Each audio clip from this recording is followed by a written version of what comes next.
I was walking for help, and suddenly I walked into a wall of fog, and at about 300 meters there was a huge UFO.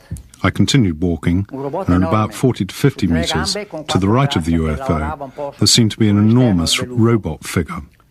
It had 3 legs with 4 arms, and it seemed to be working outside of the object. I was befuddled. The light was incredibly intense, and it hurt my eyes. It had a kind of halo of orange-violet light, which reached about half a meter beyond the skin.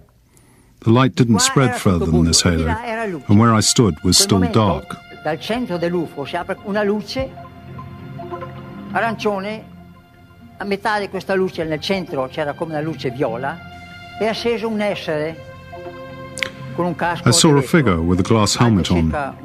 The eyes were like a cat's eyes, emerald green and white. Its nose was also cat-like. It had a finely drawn mouth. The skin was olive-coloured and flawless. Its head suggested rubber and was completely unwrinkled. He came towards me. Telepathically, he asked me where I came from. Un verde chiaro, oliva chiaro, chiaro, chiaro.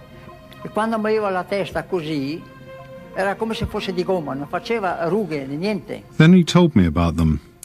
He said they came from another galaxy, very, very far away.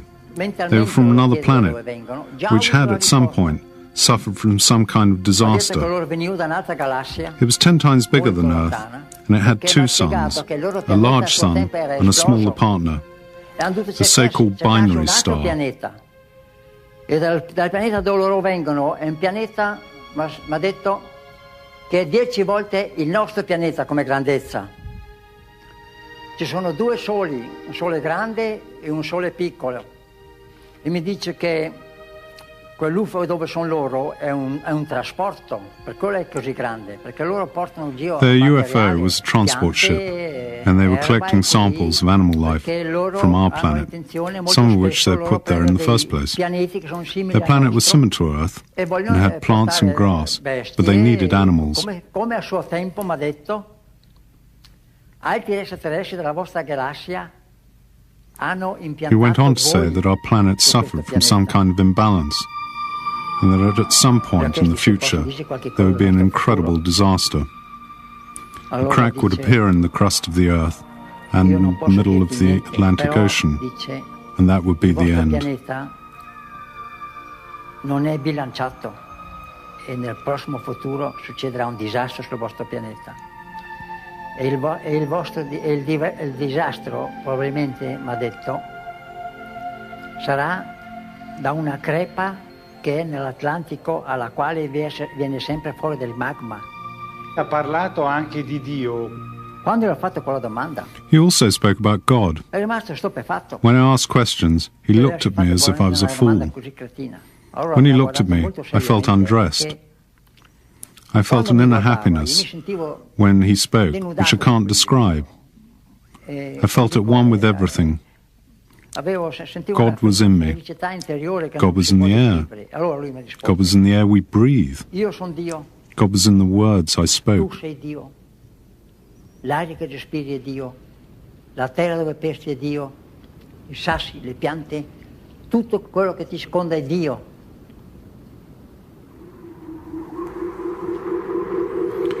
When I understood he was about to leave, I became desperate and looked wildly around at the forest. I spoke out loud and begged him not to leave. I sobbed, "Don't leave me, don't leave me." He replied he had to go and couldn't leave me anything at all. It would harm me. I sank to one knee and I sobbed like a child. I pleaded with him. I was inconsolable. This was a very deep and moving experience. Even after so many years, the feelings are still fresh and vivid for Mr. Rizzi. All of the conversation had happened by telepathy. For a year after the encounter, Mr. Rizzi suffered from a skin problem and a neurovegetative disorder. His hair fell out, a common event among those who have had such a close encounter. These are the symptoms of radiation sickness.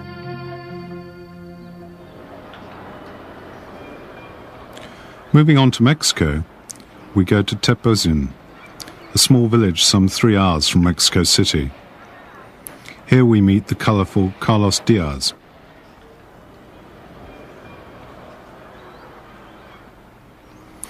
"15 years ago, a sequence of events changed Carlos' life forever.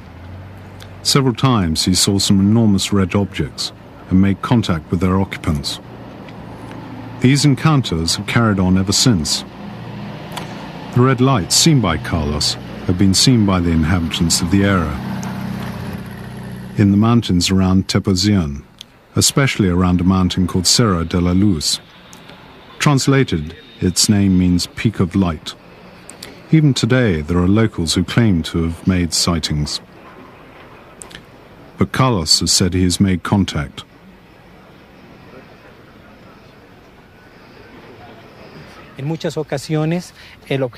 I had seen the light descend a number of times. I had seen it about the height of the mountain Cerro de la Luz.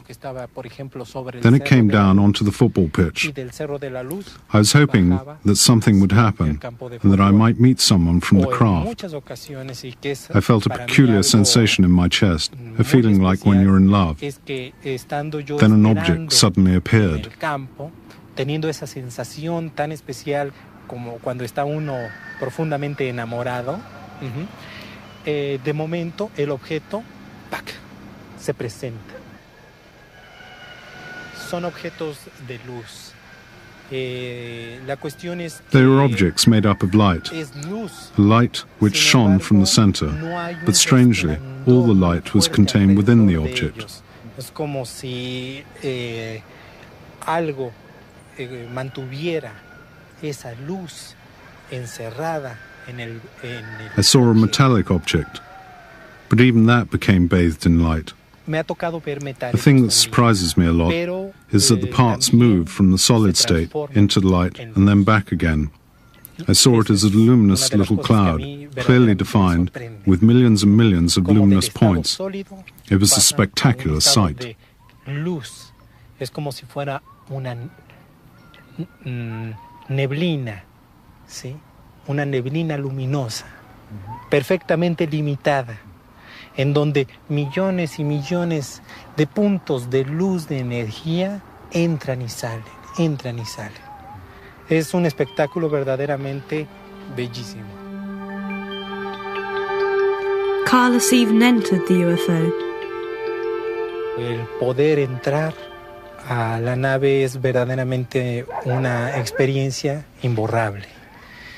Lo que puede uno ver dentro de la nave es únicamente luz, luz, luz amarilla.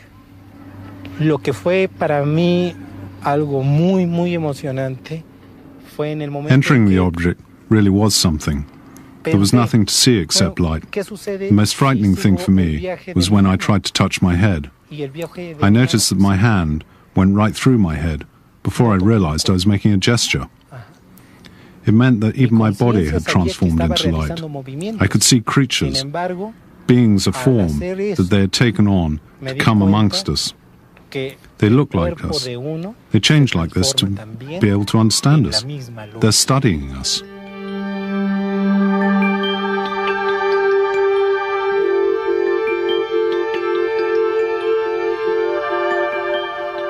tenido la oportunidad de ver a estos seres. Conozco la forma que ellos han adquirido. Sé que han provocado cambios en su información genética para parecerse lo más posible al ser humano y poderse mover libremente entre nosotros y así poder entender el por qué hacemos las cosas.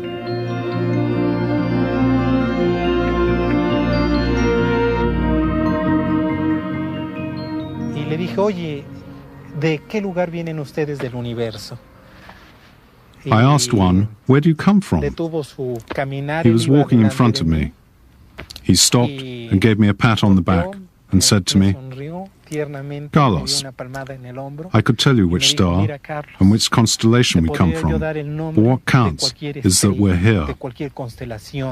The reason they come to Earth is the reason we travel, to see this marvelous universe. Earth is like an oasis. We should never attack these beings in case we never find out where they come from. Me, I'm not a chosen one, not a messenger, not a prophet.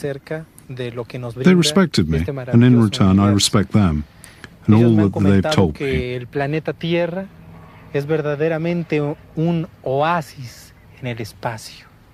No tenemos otro planeta al que podamos ir si le damos verdaderamente una puñalada que mate.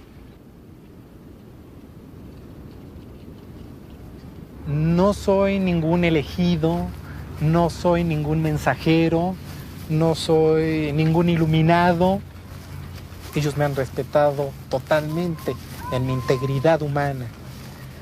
Es por esa razón que también yo tengo que respetar muchas de las cosas que ellos me han mostrado, que ellos me han enseñado. Carlos says that the visitors are preoccupied with the ecological state of the planet and the changes brought about by our nuclear activity. Many species become extinct every year. They limit themselves to observing, and they can't intervene directly. They respect our free will.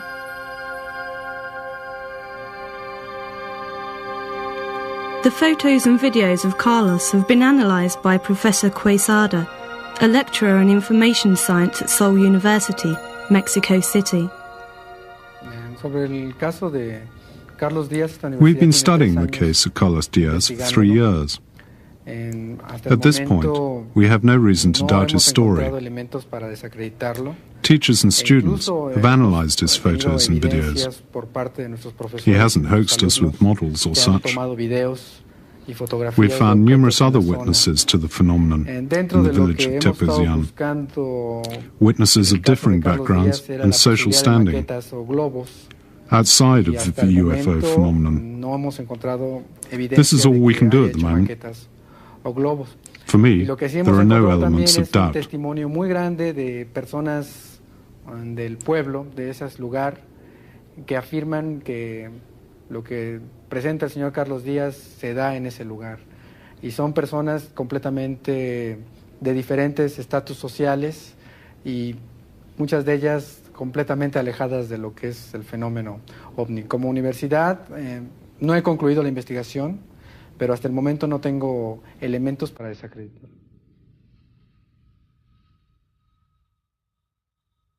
These are photos of UFOs taken in the Zurich area by Edward Mayer, better known as Billy Mayer, well known for his alien contacts. As you can see, these objects are similar to those filmed in North and South America.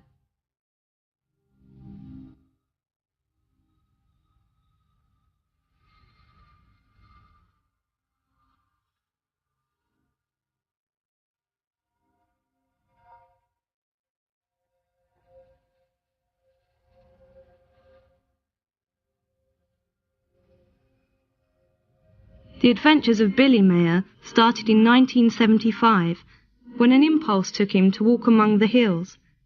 He sighted and filmed a UFO. He later claims to have made contact with the ship, aliens from which told him they had come from Pleiades, some 500 light years from Earth. Dr. Musbrugger is his spokesman. Mayer himself has remained in seclusion for years.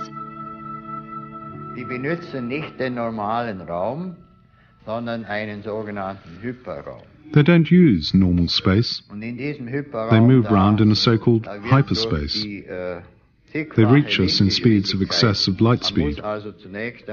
When in this dimension, the whole vessel and its occupants transform into an energy outside of time and space. Because of this, they can move about from one place to another in a second, and they can be where they want in a flash. Und wenn sie da drin sind, dann wird auch zugleich das gesamte Schiff mit sämtlichen Insassen in Energie zerlegt. Und dieses Energiepaket wird in Nullzeit, kann man ruhig sagen, von einem Ort zum anderen transportiert. Und sie sind im nächsten Augenblick schon am Ziel, wo sie sein wollen. As you will recall, this tallies with Carlos Diaz's description of the ship and crew as light. Even the Pleiadians were said to be concerned about the ecology of the planet and the use of atomic weapons which could destroy us and affect elsewhere in the universe.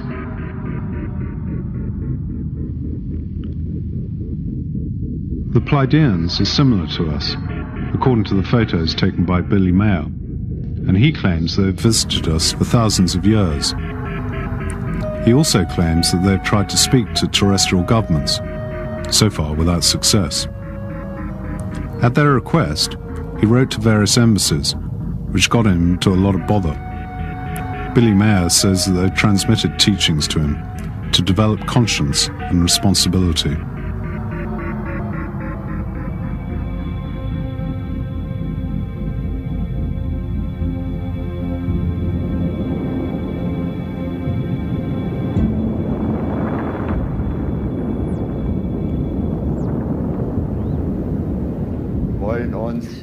Pleiadians teach us things that reflect ancient truths. In my opinion, they're authentic, the real laws of creation. We're instructed into a better way of life. Die echten schöpferischen Gesetze und Gebote, und das sind Direktiven für eine richtige Lebensführung. Billy Mayer is an extremely controversial character. After the first experience of contact in 1975, he set up a group for those interested in the phenomenon. This group was attacked and sneered at, and withdrew from the outside world. To the outside world, it appears as a sect, but it has never sought disciples, and no coercion is said to be involved. Many have accused Mayer of perpetrating a hoax.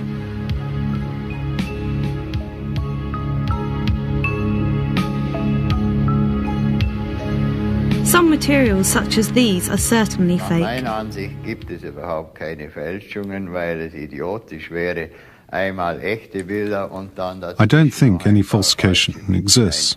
It'd be stupid to show authentic photos first of all, then throw in a couple of fakes. Why should we want to do it? The Pleiadians have told us that some photographs from Billy Mayer have been doctored by someone to destroy his reputation. To destroy him. This is true. Yes, it's true.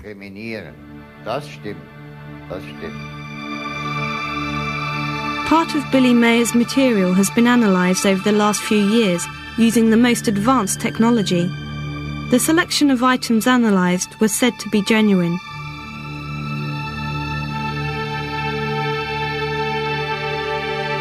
Wendell Stevens, an American researcher, has examined the photos from the spot where they were originally taken.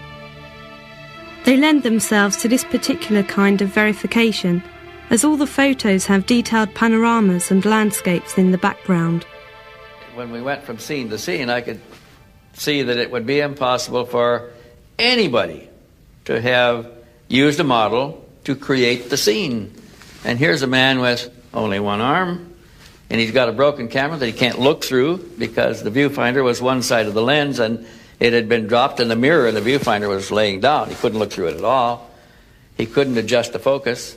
He didn't know, at that time, he didn't know much about photography. He never changed his light settings from f11.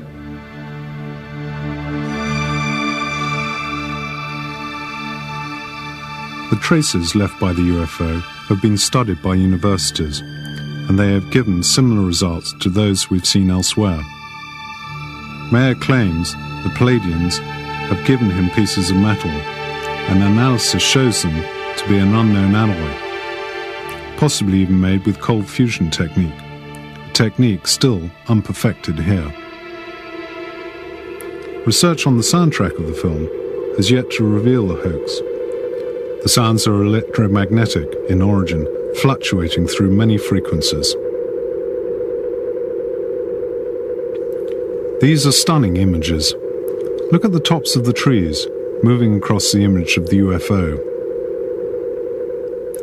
And here you can see a Swiss Army Mirage jet observing the object. This sighting has never been confirmed by the Swiss authorities. Analysis has yet to confirm these photos as anything but genuine. The Mirage has its own sign and is generating heat. This part of the film is not a superimposition.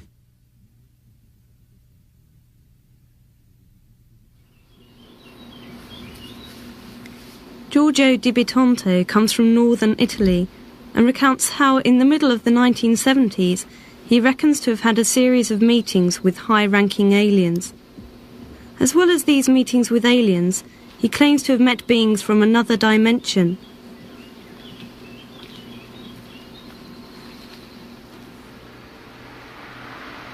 Di Bitonto and his female companion were called by an inner voice in a clearing where they witnessed the descent of a beam of strong white light.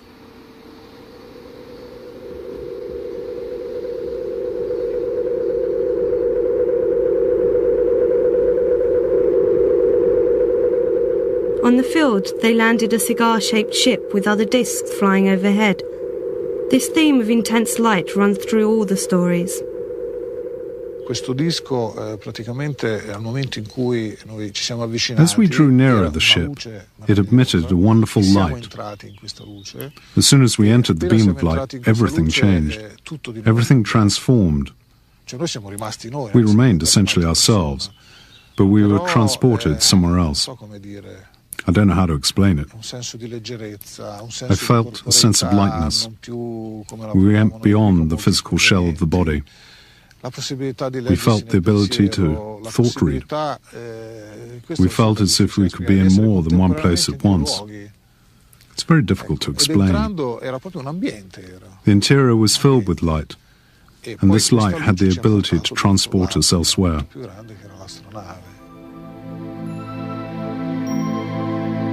Di Bitonto in this account has shifted to another level of reality. He claims to have been totally conscious, not dreaming and not hallucinating.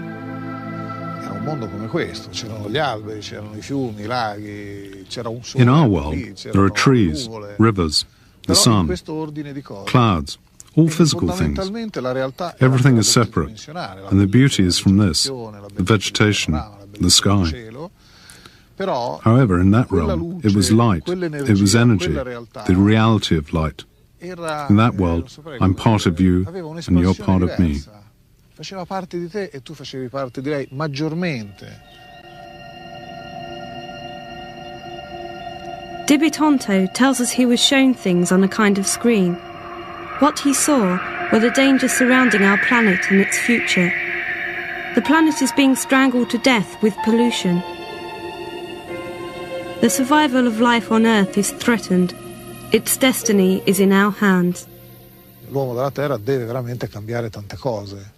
Altrimenti non è che we on Earth need to change so many things. If not, it won't be an apocalypse or anger of the gods, but man who both builds and destroys and will destroy.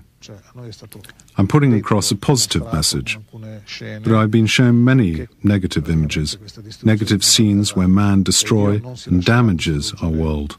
Da alcuni che vogliono portare determinate esperienze negative all'eccesso, una casa bella come questo mondo. Our shared environment, what kind of principles should guide us?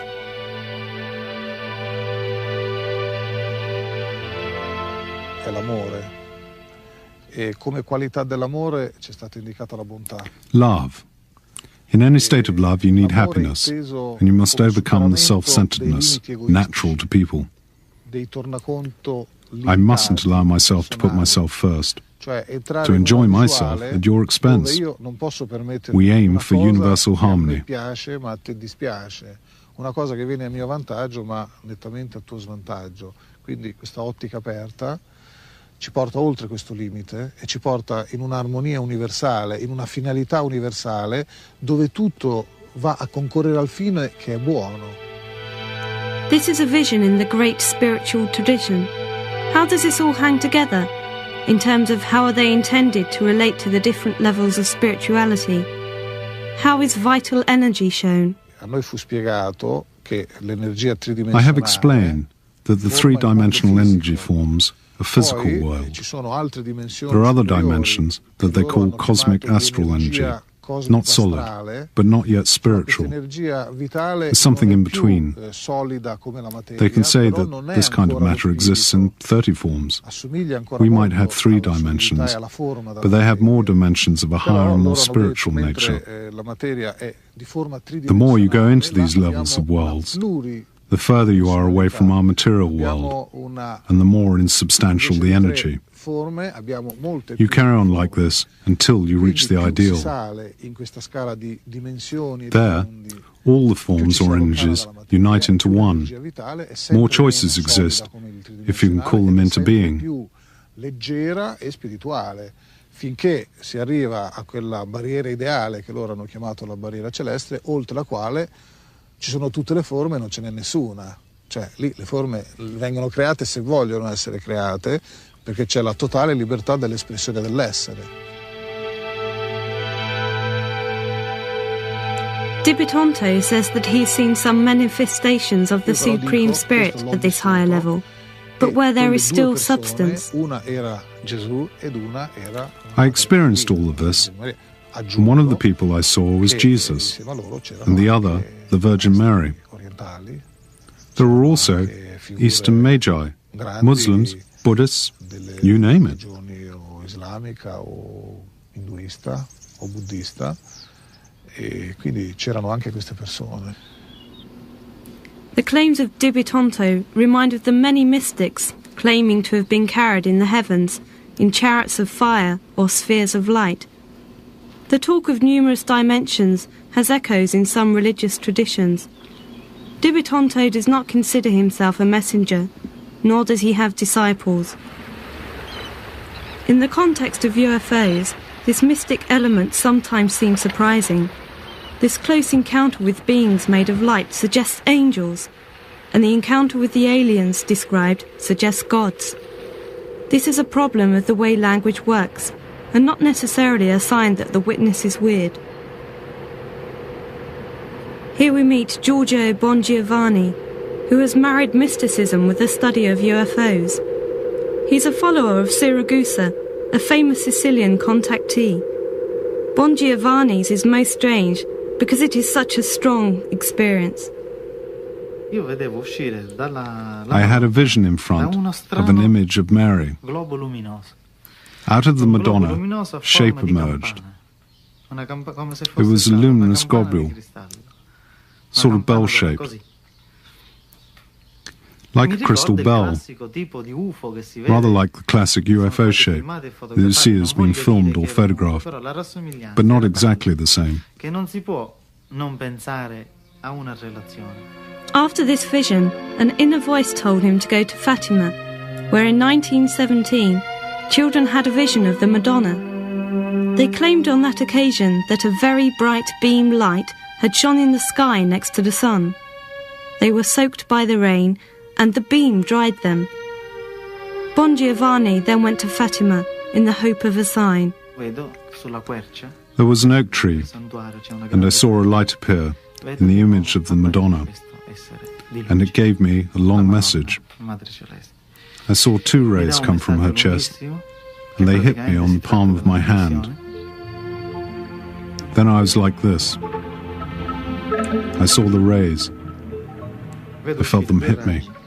It was so strong that I thought I'd die with the pain. nel palmo delle mani, perché io stavo così. Allora, quando ho visto, io vedevo il raggio, la gente non vedeva niente. Ho visto colpire nel palmo delle mani e io mi sono sentito morire dal dolore. These marks are called stigmata, and he has received the stigmata on his hands, feet, chest and forehead. The mysterious phenomenon has lasted for years and has been studied by several doctors. The blood, which comes out the wounds, is alleged to have peculiar properties. They bleed copiously every day.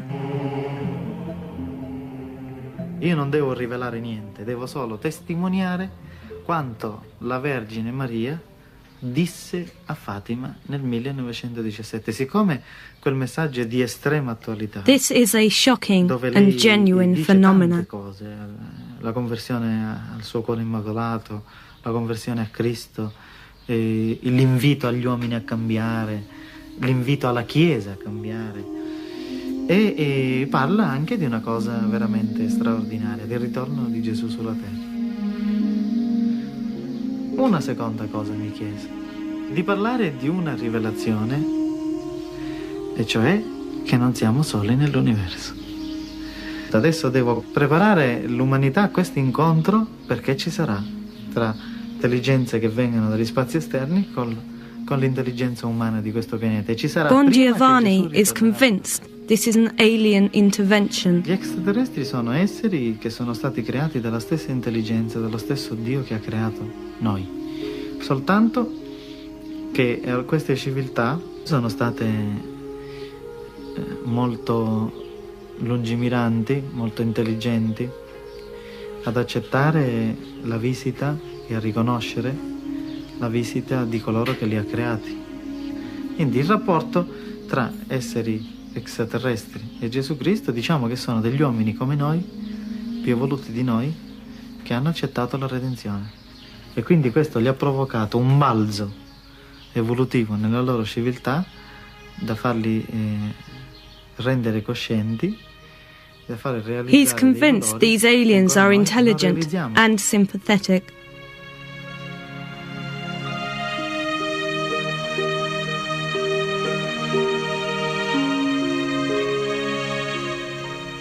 Tre volte li ho visti fisicamente.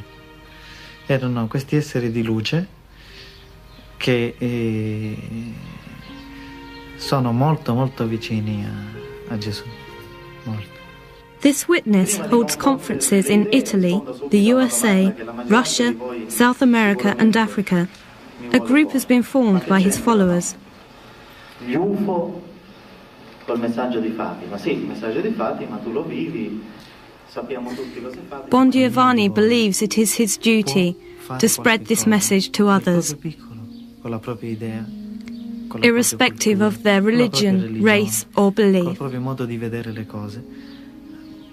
The aliens met by witnesses up to now have been described as decent, respectable, preoccupied with our future.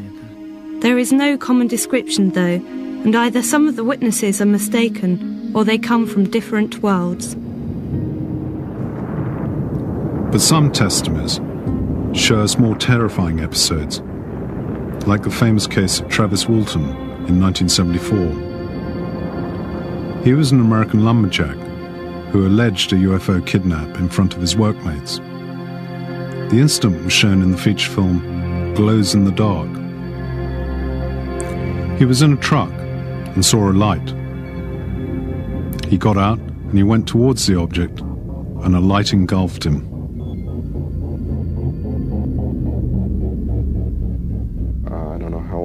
I believed that I was in a hospital. But when I finally got where I could focus my eyes, I saw these creatures standing over me. And I just flipped out. I just became hysterical, fought them off. And I was pretty hysterical for the entire time. I was put on a table, and a mask was put over my face. And I tried to fight against them at that point, but I blacked out. They were humanoid in the sense that they had 2 arms and 2 legs and like that, but they were definitely not human. They had no hair on their heads. They were small, sort of a pale, whitish gray skin, very large eyes. It was just very frightening the way they looked at me. And the next thing I knew, I found myself lying face down outside in the cold. And I looked up, and there was a light above me, and I looked up to see where the light was coming from. And it went off just as I looked. So I don't know whether there was a hatch closing, a door closing on this craft, or if a light was turned off or something. But I saw the craft just for an instant before it shot straight up into the sky and was gone. At last, Travis Walton found himself in the woods. He had 5 days' growth of beard. His companions had been arrested for suspected homicide and had been forced to take a lie detector test. Even Walton was made to take the polygraph test. Well, you know, I say in hindsight, maybe they weren't so bad, but nevertheless, if I were to be in the same situation again, I think I would stay in the truck with the other men. In the Piedmont countryside, Maurizio Cavallo, a very respectable person, was the alleged victim in 1981 of several kidnappings. On a night when he was with his friends, he spotted a burning light in the sky. From that moment on, inner voices started to talk to him, and he went to the place where he saw the object. Suddenly again, I saw a huge descending ball of light. I was picked up by an object with very strange lights, which shone very brightly. Mi sentii svuotato.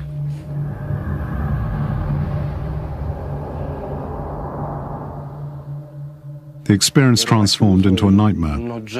I was a prisoner of something. I know I was awake and not dreaming. Che lampeggiavano tenuamente. E lì l'esperienza si trasforma in incubo. It was real, but a different, mad, horrible reality. So di essere sveglio, so di essere nella mia realtà, eppure una realtà diversa, una realtà. I sensed an inner voice, commanding, but at the same time calming. A sort of metallic feel to it.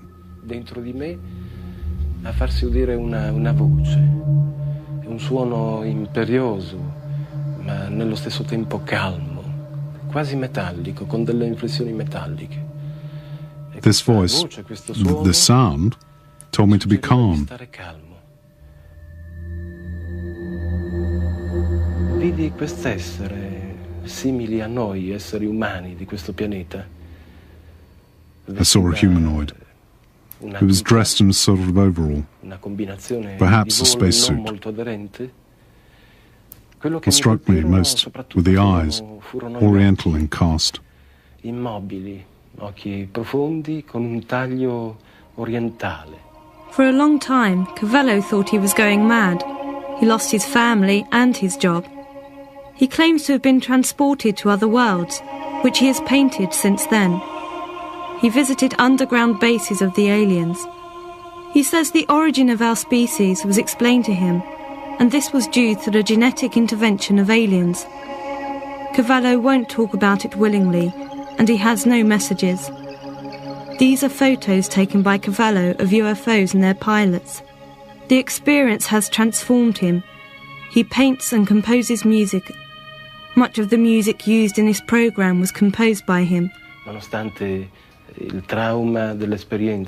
Despite the trauma of the experience and the infinite suffering, I now feel a free man. Sofferenze. Oggi mi sento un uomo libero. In the USA for years there have been meetings organised by psychologists specialising in those who have been contacted or abducted. The aim is to help them to overcome their trauma. Many elements of their experiences coincide, which gives them more credibility. The psychologist R. Leo Sprinkle is involved in the project. He is one of the foremost researchers on the subject.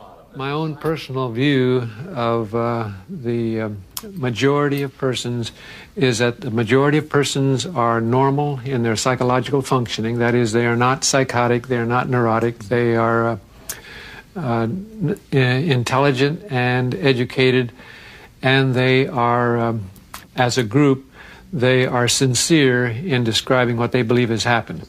Even the psychologist, Richard Boylan, a well-known researcher on the subject, has followed contacts for several years. This is how he sees it. I've worked with over 165 people who've had these extraterrestrial encounters. I'm understanding of their feelings and can bring them to understand what they've been through is not some strange thing that only happened to them, but that it's happened to thousands of other people as well. In recent years, abductions by small humanoids with a big head has been much discussed. These are identified by the grey colour of their skin. There have been many incidents in the USA, but also in Europe and elsewhere. Bud Hopkins is one of the most leading researchers on the subject. He has followed many hundreds of cases all over the world. He helped those kidnapped to overcome their trauma through hypnosis, even if the victims can consciously remember the events anyway. Often the abductions happen at night. The grey beings can go through walls, materializing and not materializing. They communicate telepathically. It is said that the grey people can take the person to the spaceship through a tunnel of light. The kidnapped person is then subjected to a medical examination, with several samples taken. Sperm is almost always taken from men, and ovum from women. These abductees often have scars on the body of a victim, like these 10-year-old ones. The victim discovered how these were done after an abduction experience, which he can only remember under hypnosis, and which was confirmed by witnesses. Let's respect his desire for privacy. Bud Hopkins shows numerous examples of wounds. Next slide. In some of these, small objects were discovered. Next slide, please. Which are extremely interesting. They were said to be planted during the kidnapping. 4 cases I'm aware of. They've been studied in university laboratories. The basic purpose of this seems to have to do with the need of the aliens to remove human ova and sperm or cells to take our DNA, our genetic makeup, and to mix it with their own, as if what they're trying to do is to create a hybrid mix.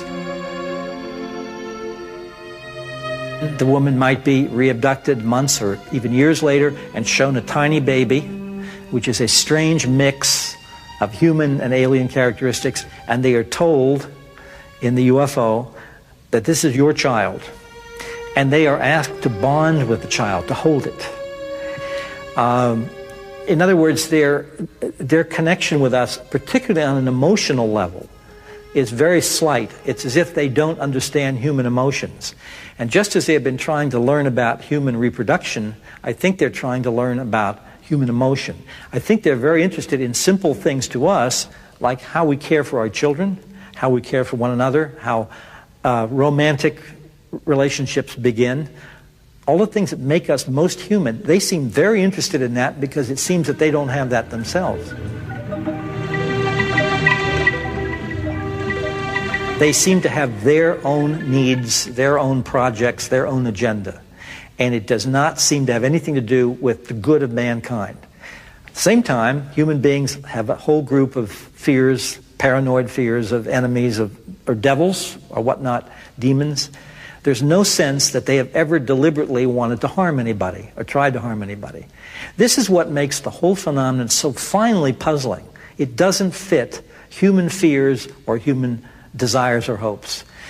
That makes me believe that they are a completely external element in the universe, which has its own needs, its own patterns of behavior. They are doing terrible things to humans only by accident. In other words, the trauma that happens and the physical problems, I don't think are intended, but they do occur. But is this proof? Besides marks on the body, what is real?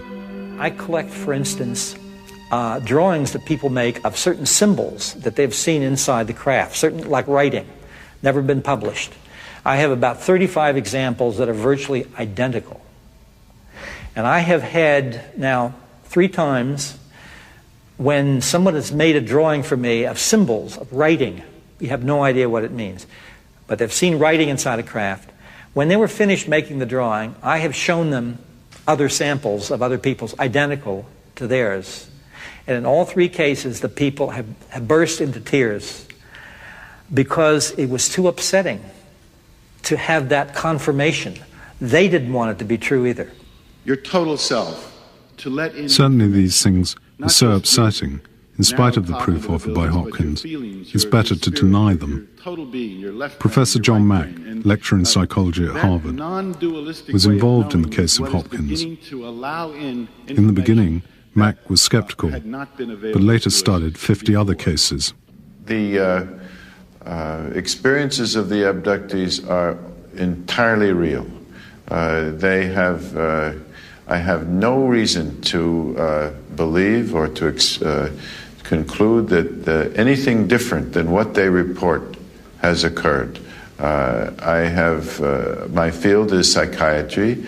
I did not write a word on this subject until I had spent 2 years working with over 50 people, spent hundreds of hours, and concluded that they were telling the truth, that these were real experiences, that what had occurred to them in some cases was deeply disturbing, in some cases was quite enlightening for them. There are in fact many cases in which after taking of the organic sample, an important human-like alien showed the kidnapped victims the danger which faced humanity. In many witnesses, it has provoked an internal transformation.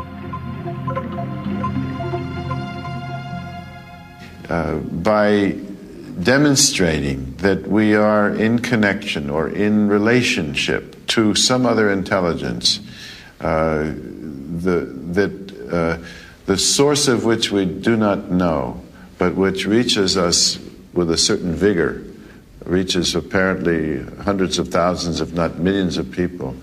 This invites us to open up to the universe, to a far more interesting, more alive, more expanded sense of ourselves and the universe in which we live. And if the work can open us to that possibility, I think that's the most important aspect of it. Prayer, as far as all concerned, in this section, we will discuss another phenomenon, that of animal mutilation, studied by Linda Howe in many countries. I also have had my hands on a camera. She points out that it is a widespread phenomenon, even if it is rarely discussed. There are thousands of cases of domestic and wild animals found in inaccessible areas whose organs have been removed, especially the reproductive ones. These are not ripped out, they are removed in a highly sophisticated way. Many cases in the USA have been certified by the authorities.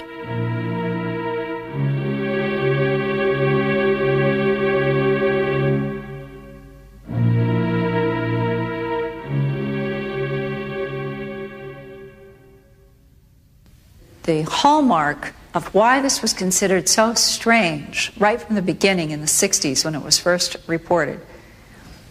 No blood at the excisions, no blood on the ground, and no tracks around an animal, not even its own. Often a beam of light was seen radiating down from the sky. And in my files now, hundreds and hundreds and hundreds of cases around the world.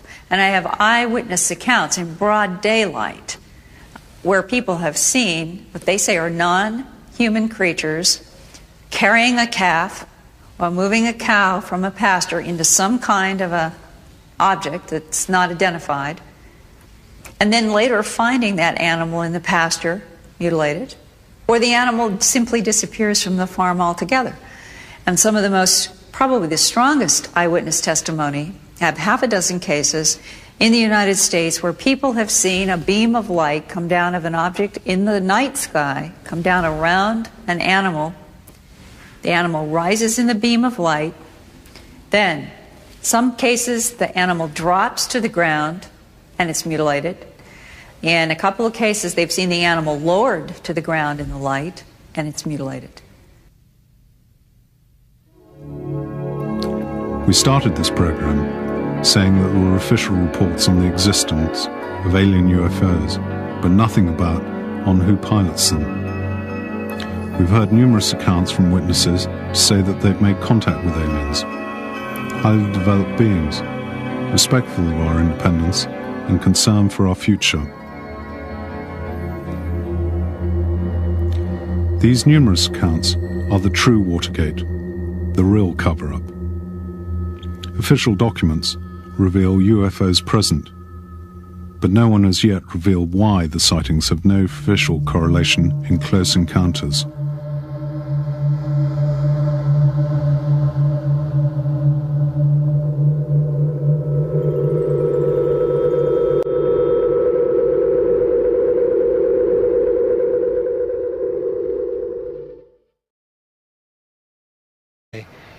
Algo mantuviera esa luz encerrada en el I saw a metallic object, but even that became bathed in light. Me ha tocado ver metálicos. The thing that surprises me a lot is that the parts move from the solid state into the light and then back again. I saw it as a luminous little cloud, clearly defined, with millions and millions of luminous points. It was a spectacular sight. Luz es como si fuera una neblina, ¿sí? Una neblina luminosa, perfectamente limitada, en donde millones y millones de puntos de luz, de energía, entran y salen, entran y salen. Es un espectáculo verdaderamente bellísimo. Carlos even entered the UFO. El poder entrar a la nave es verdaderamente una experiencia imborrable. Lo que puede uno ver dentro de la nave es únicamente luz, luz amarilla. Lo que fue para mí algo muy, muy emocionante fue en el momento Entering the object really was something. There was nothing to see except light. The most frightening thing for me was when I tried to touch my head. I noticed that my hand went right through my head before I realized I was making a gesture. It meant that even my body had transformed into light. I could see creatures, beings of form that they had taken on to come amongst us. They look like us. They change like this to be able to understand us. They're studying us.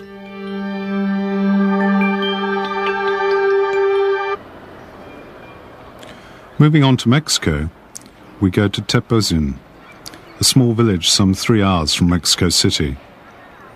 Here we meet the colourful Carlos Diaz.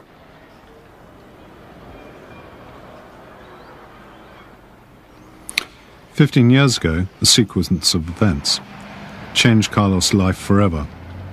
Several times he saw some enormous red objects and made contact with their occupants. These encounters have carried on ever since. The red lights seen by Carlos have been seen by the inhabitants of the area in the mountains around Tepoztlán, especially around a mountain called Cerro de la Luz. Translated, its name means Peak of Light. Even today, there are locals who claim to have made sightings. But Carlos has said he has made contact.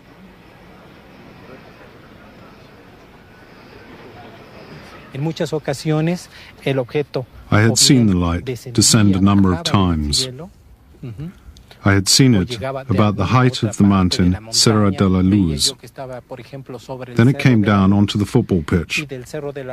I was hoping that something would happen and that I might meet someone from the craft. I felt a peculiar sensation in my chest, a feeling like when you're in love. Then an object suddenly appeared. Teniendo esa sensación tan especial como cuando está uno profundamente enamorado, de momento el objeto ¡pac!, se presenta. Son objetos de luz. La cuestión es que they were objects made up of light, a light which shone from the center, but strangely, all the light was contained within the object. Es como si probabilmente mi ha detto sarà da una crepa che è nell'Atlantico alla quale viene sempre fuori del magma. Ha parlato anche di Dio. Quando gli ho fatto quella domanda, He also spoke about God. è rimasto stupefatto. When I asked questions, he looked at me as if I was a fool. When he looked at me, I felt undressed. I felt an inner happiness when he spoke, which I can't describe. I felt at one with everything. God was in me. God was in the air. God was in the air we breathe. God was in the words I spoke. L'aria che respiri è Dio, la terra dove pesti è Dio, i sassi, le piante, tutto quello che ti sconda è Dio.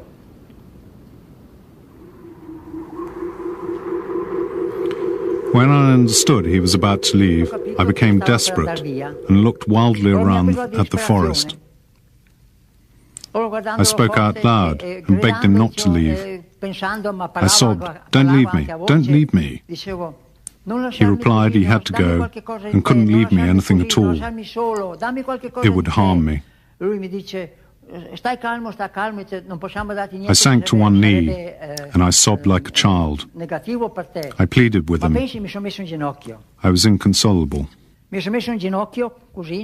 This was a very deep and moving experience. Even after so many years, the feelings are still fresh and vivid for Mr. Rizzi. All of the conversation had happened by telepathy. For a year after the encounter, Mr. Rizzi suffered from a skin problem and a neurovegetative disorder. His hair fell out, a common event among those who have had such a close encounter. These are the symptoms of radiation sickness. This was also cat-like. It had a finely drawn mouth. The skin was olive-coloured and flawless. Its head suggested rubber and was completely unwrinkled. He came towards me. Telepathically, he asked me where I came from. Un verde chiaro, oliva chiaro, chiaro, chiaro. E quando muoveva la testa così, era come se fosse di gomma, non faceva rughe, niente. Then he told me about them. He said they came from another galaxy, very, very far away. They were from another planet, which had at some point suffered from some kind of disaster. It was 10 times bigger than Earth, and it had 2 suns, a large sun and a smaller partner, the so-called binary star. E dal pianeta dove loro vengono è un pianeta, mi ha detto, che è 10 volte il nostro pianeta come grandezza. Ci sono 2 soli, un sole grande e un sole piccolo. E mi dice che quell'UFO dove sono loro è un trasporto, per quello è così grande, perché loro portano giro. Their UFO was a transport ship, and they were collecting samples of animal life from our planet, some of which they put there in the first place. Their planet was similar to Earth and had plants and grass, but they needed animals. Come a suo tempo mi ha detto, altri extraterrestri della vostra galassia hanno impiantato. He went on to say that our planet suffered from some kind of imbalance, and that at some point in the future there would be an incredible disaster. A crack would appear in the crust of the Earth and in the middle of the Atlantic Ocean, and that would be the end. non è bilanciato e nel prossimo futuro succederà un disastro sul vostro pianeta. E il disastro...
I was walking for help, and suddenly I walked into a wall of fog, and at about 300 meters there was a huge UFO.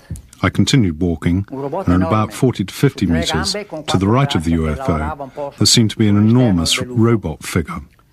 It had 3 legs with 4 arms, and it seemed to be working outside of the object. I was befuddled.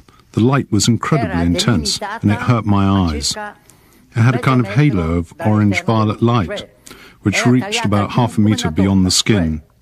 The light didn't spread further than this halo, and where I stood was still dark. Dal centro dell'UFO si apre una luce arancione, a metà di questa luce nel centro c'era come una luce viola, e acceso un essere con un casco. I saw a figure with a glass helmet on. The eyes were like a cat's eyes, emerald green and white. Its nose